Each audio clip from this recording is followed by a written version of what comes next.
इस वक्त की बड़ी खबर जिस पर आपका चैनल एबीपी न्यूज लगातार बना हुआ है वो ये है कि एससी/एसटी एक्ट में जो केंद्र सरकार ने संशोधन किया था उस संशोधन को सुप्रीम कोर्ट ने हरी झंडी दी है। सुप्रीम कोर्ट ने केंद्र सरकार के संशोधन को सही ठहराया। बड़ी बातें जान लीजिए आप आज के फैसले की। शिकायत करने पर आरोपी की तत्काल गिरफ्तारी अब होगी, जैसा कि संशोधन केंद्र सरकार ने किया था। शिकायत आई तो पुलिस को एफआईआर दर्ज करनी पड़ेगी। ये संशोधन जो किया था केंद्र सरकार ने, एफआईआर दर्ज करने से पहले प्राथमिक जांच की जरूरत नहीं, इसे बरकरार रखा है सुप्रीम कोर्ट ने। आरोपी की गिरफ्तारी के लिए किसी की मंजूरी की जरूरत नहीं होगी। तो ये एससी/एसटी पर फैसले की बड़ी बातें, ये वो संशोधन जो किए गए थे, उन सभी संशोधनों को रखा गया है बरकरार। बड़ी बातें और क्या है इस एससी/एसटी एक्ट की, ये जान लीजिए। तत्काल गिरफ्तारी होती रहेगी। देखिए, मार्च में जो फैसला आया था 2018 में अदालत का, उसमें इसी पर रोक लग गई थी। अग्रिम जमानत का प्रावधान कर दिया गया था और फिर इसको पलटा था सुप्रीम कोर्ट के फैसले को। केंद्र सरकार ने अगस्त 2018 में संशोधन के जरिए वो तमाम संशोधन उन्हें हरी झंडी दे दी है सुप्रीम कोर्ट ने। गिरफ्तारी के लिए किसी की इजाजत जरूरी नहीं, ये साफ कर दिया है, मतलब मोहर लगा दी है। नए कानून में धारा 18A जो सरकार ने जोड़ी थी, उस संशोधन को सुप्रीम कोर्ट ने हरी झंडी दे दी। वो संशोधन बरकरार रहेंगे और संशोधन बरकरार रहेंगे मतलब तुरंत गिरफ्तारी का प्रावधान बना रहेगा, तुरंत गिरफ्तारी होगी, अग्रिम जमानत नहीं मिलेगी, गिरफ्तारी के लिए किसी की मंजूरी की कोई जरूरत नहीं है। ये वो मोटी बातें हैं, ये बड़ी बातें हैं। एससी/एसटी एक्ट, तत्काल गिरफ्तारी होती रहेगी और ये इसलिए होगी क्योंकि केंद्र के संशोधन को हरी झंडी मिल गई है। अग्रिम जमानत नहीं मिलेगी क्योंकि केंद्र सरकार के संशोधन को हरी झंडी मिली है। बिना शुरुआती जांच के एफआईआर होगी। दरअसल मूल रूप इस एससी/एसटी एक्ट का यही था, जिसको 2018 मार्च के अपने फैसले से सुप्रीम कोर्ट ने पलट दिया था और इसी के बाद केंद्र सरकार ने अगस्त 2018 में संशोधन किए थे, मूल रूप को उसके बरकरार रखा था और आज केंद्र सरकार के उसी संशोधन को सुप्रीम कोर्ट ने हरी झंडी दे दी है।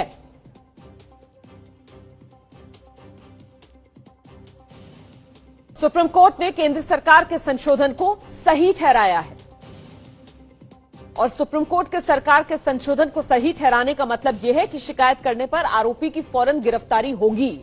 शिकायत आई तो पुलिस को एफआईआर दर्ज करनी होगी। एफआईआर दर्ज करने से पहले कोई प्राथमिक जांच जरूरी नहीं और आरोपी की गिरफ्तारी के लिए किसी की मंजूरी जरूरी नहीं होगी। सीधे लिए चलते आपको एबीपी न्यूज संवाददाता निपुण सहगल इस वक्त हमारे साथ मौजूद हैं। निपुण, जरा एक बार विस्तार से इस पूरे फैसले के बारे में दर्शकों को जानकारी दे दीजिए।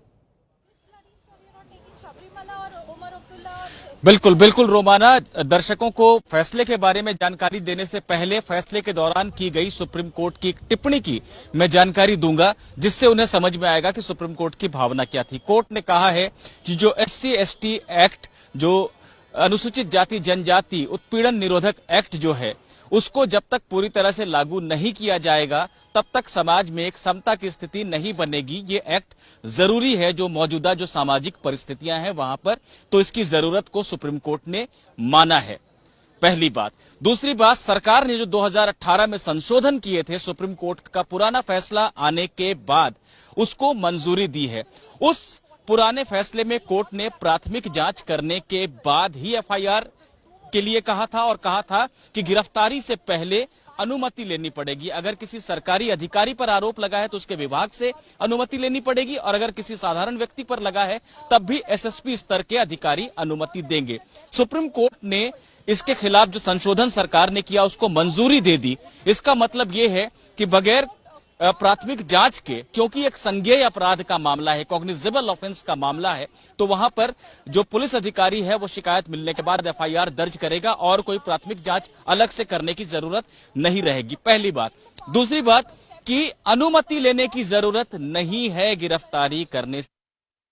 तो साफ तौर पर दो बातें जो अहम निकल कर आ रही हैं वो ये कोई प्राथमिक जांच नहीं करनी, शिकायत मिलने पर एफआईआर दर्ज होगी और गिरफ्तार करने से पहले जिसके ऊपर आरोप लगा है किसी और अनुमति लेने की जरूरत किसी विभाग से या किसी अधिकारी से नहीं पड़ेगी, जांच अधिकारी समर्थ होगा। अब तीसरी बात जो पुराने फैसले में थी और सरकार के संशोधन में जिसको बदला गया था, जिसको लेकर अभी थोड़ी सी विवाद या संशय की स्थिति है।